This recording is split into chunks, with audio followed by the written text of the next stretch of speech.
ચલો ફ્રેન્ડ્સ, આજે હું તમને ડાયાબિટીસ વિશે થોડી માહિતી આપીશ. ડાયાબિટીસ એટલે શું? ડાયાબિટીસ એટલે બ્લડ સુગર લેવલ તમારા લોહીના અંદર વધારે આવે એને ડાયાબિટીસ કહેવામાં આવે છે. ડાયાબિટીસ શાના હિસાબે થાય છે અને કેટલા પ્રકારના છે તેના વિશે તમને હું થોડીક માહિતી આજે આપીશું. ડાયાબિટીસ બે પ્રકારના હોય છે. ડાયાબિટીસ 1 હોય છે, ટાઈપ 1 કહેવાય એને, અને ટાઈપ 1 એટલે જુવેનાઇલ ડાયાબિટીસ કહેવાય એને. જુવેનાઇલ ડાયાબિટીસ એવું ડાયાબિટીસ હોય છે કે જેના અંદર આપણા શરીરના અંદર પેનક્રિયાઝ નામની ગ્રંથિ આવેલી હોય છે. એ ગ્રંથિના અંદર ઇન્સ્યુલિન નામનો હોર્મોન સિક્રેટ થતો નથી હોતો, બરાબર. એના હિસાબે ડાયાબિટીસ થાય છે અને જુવેનાઇલ ડાયાબિટીસ કહે છે. અને બીજો પ્રકાર છે જે ડાયાબિટીસ મેલાઇટસ ટાઈપ 2, એને શેના કારણે થાય છે? તમારા શરીરના અંદર ઇન્સ્યુલિન નામનો હોર્મોન્સ તો હોય છે, થોડાક ઓછા પ્રમાણમાં હોય છે, અને તમારા હોર્મોન એ હિમોગ્લોબિન સાથે એટેચ થઈ શકતો નથી, મતલબ જોડાઈ શકતો નથી. એના હિસાબે જે બ્લડના અંદર ગ્લુકોઝનું પ્રમાણ વધારે થઈ જાય છે. એનું મેઇન કારણ એ હોય છે કે ઇન્સ્યુલિન નામનો હોર્મોન એ બ્લડ સેલ જોડે જોડાતો નથી અને એના રિસેપ્ટરો અનિયમિત થઈ ગયા હોય અથવા બગડી ગયા હોય, આપણે શુદ્ધ ગુજરાતી ભાષામાં એમ કહી શકીએ. તથા બીજી વસ્તુ એ કે એને આપણે ઇન્સ્યુલિન રેઝિસ્ટન્સ કહીએ છીએ, મતલબ કે ઇન્સ્યુલિનની જોડાવાની ક્ષમતા બ્લડ સેલ જોડે નબળી પડી જાય છે. એટલે ઇન્સ્યુલિન નામનો પદાર્થ એવો છે કે જે તમારા લોહીના અંદર અને શરીરના અંદર બ્લડ ગ્લુકોઝ મેનેજ કરે છે. વધારે પડતું જો બ્લડમાં ગ્લુકોઝ થઈ જાય તો એ ગ્લુકોઝનું એ બીજી ડિપોઝિટ મસલ્સમાં અને સ્નાયુઓમાં અને ફેટના અંદર ડિપોઝિટ કરે છે અને મેન્ટેન રાખે છે બ્લડ ગ્લુકોઝ લેવલ ઇન્સ્યુલિન નામનો પદાર્થથી. હવે મારે તમને એ જણાવવાનું છે કે ઇન્સ્યુલિન નામનો પદાર્થ ઓછો હોય અથવા ઇન્સ્યુલિન નામનું રેઝિસ્ટન્સ થાય તો માણસને ડાયાબિટીસ થાય છે. હવે માણસને ડાયાબિટીસ થાય છે તો એ કેવી રીતે આપણે કંટ્રોલ કરી શકીએ? જો તમારું HbA1c કરાવવું પડે, તમારે પહેલાં HbA1c નામનો હોર્મોનનો રિપોર્ટ કરાવવો પડે. HbA1cના ઉપરથી છેલ્લા 3 મહિનાનું બ્લડ સુગર લેવલ તમને ખબર પડે. બીજી પદ્ધતિ એ છે કે તમારે જમ્યા પહેલાંનું FBS કહેવાય, ફાસ્ટિંગ બ્લડ સુગર, અને PP2BS મતલબ PP2BS મતલબ જમ્યા પછીનું અથવા નાસ્તો કર્યા પછીનું 2 કલાક પછીનું બ્લડ સુગર મપાવવું પડે.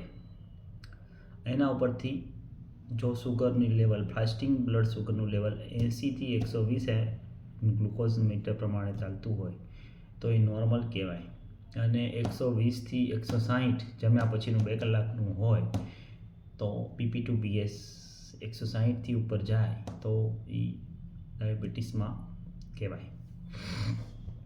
હવે આપણે ઘણા માણસોને ડાયાબિટીસ થતો જોયો છે, તો આપણને એમ સવાલ થાય કે આ ડાયાબિટીસ થયો છે તો આપણે ડાયાબિટીસને રિવર્સલ કેમ ન કરી શકીએ? એટલે ડાયાબિટીસને રિવર્સલ કરવા માટે પછી તમારે તમારી જોડે ધારો કે અમુક માણસોને દવાઓ ચાલતી હોય છે, મેટફોર્મિન નામની દવા હોય છે, કાં પછી ગ્લિપ્સાઇડ, ગ્લિબેન્ક્લેમાઇડ, ડેપિક્લોટિન, એવી અમુક દવાઓના નામ હોય છે જે રેગ્યુલર સવાર સાંજ લેતા હોય છે માણસો. હવે આ બધી દવાઓ શું કરે છે? આ બધી દવાઓ કરે છે લોહીના અંદર જે બ્લડ સુગર વધારાનું પડ્યું છે એને સ્નાયુમાં અને પેલામાં બ્લડમાંથી કાઢી અને સ્નાયુમાં અને ફેટ ટિશ્યુમાં જમા કરે છે. બરાબર. વત્તા બીજી વસ્તુ એ છે કે આ દવાઓની અમુક તો આડઅસર થાય જ છે 10 વર્ષે, 15 વર્ષે, 20 વર્ષે, 25 વર્ષે, જે તમારા લીવર ઉપર અસર કરે કાં કિડની ઉપર અસર કરે. ને ડાયાબિટીસ છે. ડાયાબિટીસ તો પછી આપણે એવું શા માટે ન વિચારીએ કે આપણે ડાયાબિટીસ કંટ્રોલ કરીએ, અને એ પણ દવાઓ વગર. દવાઓથી તો કંટ્રોલ થવાનું જ છે.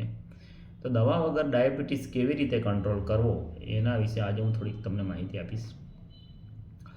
હવે મને જાણવા મળ્યું, ચોપડીઓ મેં 2-3 વાંચી ડાયાબિટીસને લગતી, અને એ ડાયાબિટીસને લગતી જે ચોપડીઓ હતી એમાં મને થોડુંક એ જાણવા મળ્યું કે આપણે આપણી રોજિંદા ખાવાની આદતો છે એમાં ફેરફાર કરીએ તો આપણને ડાયાબિટીસ મટી શકે છે.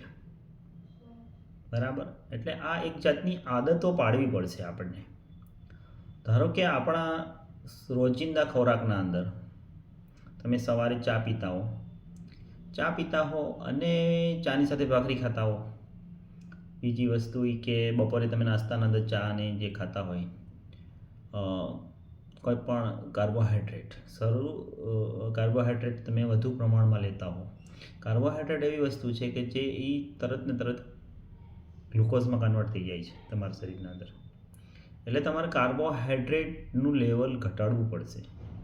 એની સામે પ્રોટીન અને ફેટ નામના 2 પદાર્થો હોય છે, એનું લેવલ વધારવું પડશે. હવે કાર્બોહાઈડ્રેટની માત્રા કેવી રીતે શરીરમાં ઘટાડી શકાય?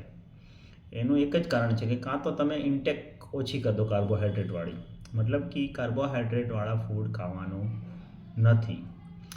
ધારો કે શર્કરા જે વસ્તુમાં હોય, જેમ કે ભાત છે, બટેટા છે, કે પછી કોઈ પણ સુગરવાળી આઈટમ છે, બધી સ્વીટના અંદર સુગર તો આવવાની છે, ધારો કે ગુલાબજાંબુ છે કે લાડવા છે કે કોઈ પણ વસ્તુના અંદર સ્વીટ તો આવવાની છે, તો એ તમારે સૌથી પહેલું એવોઇડ કરવું પડશે. બરાબર. અને પછી તમારે જમવાના અંદર સલાડનો ઉપયોગ વધારવો પડશે. સલાડ મતલબ કાકડી છે, ટમેટાં છે, ફુલાવર છે. તમને જો ફુલાવર ખાવતું હોય તો ફુલાવર તમે લઈ શકો. અને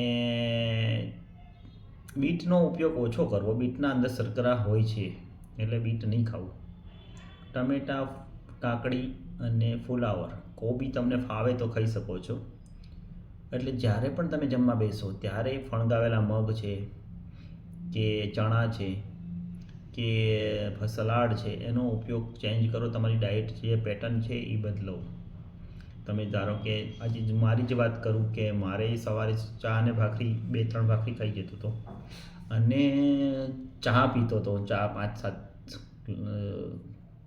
પી જતો હતો. પછી મને એમ લાગ્યું કે મારું ડાયાબિટીસ દવાથી તો કંટ્રોલમાં રહેતું હતું, પણ તેમ છતાંય દવાથી કંટ્રોલમાં થયું. મને એમ વિચાર આવ્યો કે મારે દવા વગર કેવી રીતે કંટ્રોલ રાખવું. તો પછી ત્યારથી મેં મારી પોતાની ડાયટ હેબિટ ચેન્જ કરી. ડાયટ હેબિટ ચેન્જ કરવાનો મેં વિચાર કર્યો અને મેં આજે ડાયટ હેબિટ ચેન્જ કરી. ડાયટ હેબિટ મેં ચેન્જ કરી એટલે સવારે જે ચા અને ભાખરી ખાતા હતા એમાં ચા તો પીવાની પણ ખાંડ વગરની પીવાની, અને ભાખરીના બદલે પ્રોટીનવાળા અમુક લોટ આવે છે, અથવા ડાયબેક્સી કરીને એક પ્રોડક્ટ હોય છે જેમાં કાર્બોહાઈડ્રેટનું પ્રમાણ સાવ ઓછું હોય છે, પ્રોટીન અને ફેટનું પ્રમાણ વધારે હોય છે. એની તમારે ભાખરી કરીને ખાવી હોય તો છૂટ છે. બપોરે તમે જો ખાતા હોય શર્કરાવાળું, મતલબ કે ભાત ખાતા હોય તો ભાત બંધ કરવાના થાય છે, અને ભાતની બદલે તમે ફણગાવેલા મગ છે, ચણા છે, સલાડ છે અને લુખ્ખું શાક પણ તમે ખાઈ શકો છો. અને જે શાક ખાવ છો એના અંદર બટેટા ન હોવા જોઈએ. અને તમારે મિનિમમ 30 મિનિટ એક્સરસાઇઝ કરવી જોઈએ. આજે હું મારી બોડી મતલબ કે મારી દિનચર્યાની વાત કરીએ તો એમાં હું લગભગ 30 મિનિટ સ્વિમિંગ કરું છું. સ્વિમિંગ કર્યા પછી મેં આફ્ટર PP2BS મતલબ આફ્ટર બ્રેકફાસ્ટ બ્લડ સુગર કર્યું 2 અવર્સ પછી, તો ઓનલી 138 જ આવ્યું. એટલે મને લાગે છે કે with dietary control and exercise you can manage your diabetes. વત્તા તમને જે ખરાબ આદતો હોય છે કે તમે જમ્યા પછી પાન ખાવા જાઓ, પાનના અંદર ઓનલી અને ઓનલી શર્કરા જ હોય છે, મતલબ કે પાન હોય તો એના અંદર તમારે તૂટી ફૂટી હોય કે ચેરી હોય તો it is only and only glucose. જેટલો તમે ગ્લુકોઝ તમારા શરીરમાં નાખશો એટલું તમારું બ્લડ ફ્લોમાં કરશે. બરાબર. એટલે મેં મારી આદતો અમુક બદલી કાઢી છે, જેમ કે પાન ખાવા જમ્યા પછીની પાન ખાવાની આદત મેં બદલી કાઢી છે. બધા લોટ અને બટેકા અને ભાત 3 વસ્તુ તો મેં મારી બદલી કાઢી છે. ત્યાર પછી આજે મેં 3-4થી ચોથા દિવસમાં હું મારું પોતાનું બ્લડ સુગર રેગ્યુલર કરું છું. અને બ્લડ સુગર કર્યા પછી મારે PP2BS આફ્ટર 2 અવર લંચ અને ડિનરનું PP2BS મારે 160ની આસપાસ થઈ ગયું છે વિધાઉટ ડ્રગ. એટલે જો હું આવી રીતે પેટર્નથી ચાલીશ તો મને બહુ દૂર નહીં લાગે કે મારું ડાયાબિટીસ રિવર્સ થઈ જશે. એટલે તમારે આ વસ્તુ પરથી હું તમને એ શીખવાડવા માગું છું અથવા એ કહેવા માગું છું કે તમારે જો 8ની આસપાસ HbA1c રહેતું હોય અને દવા સાથે રહેતું હોય તો તમે આટલી પેટર્નથી તમારું લાઈફસ્ટાઈલ બદલો.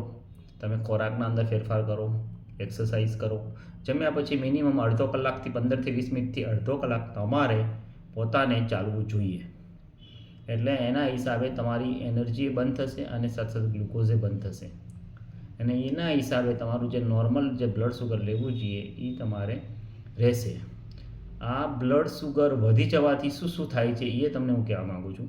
બ્લડ સુગર શરીરના અંદર વધે કે જે ધમનીના અંદર કે જે લોહી જનારી નળીઓ હોય એને ધમની અને શીરા કહેવામાં આવે શુદ્ધ ગુજરાતીમાં.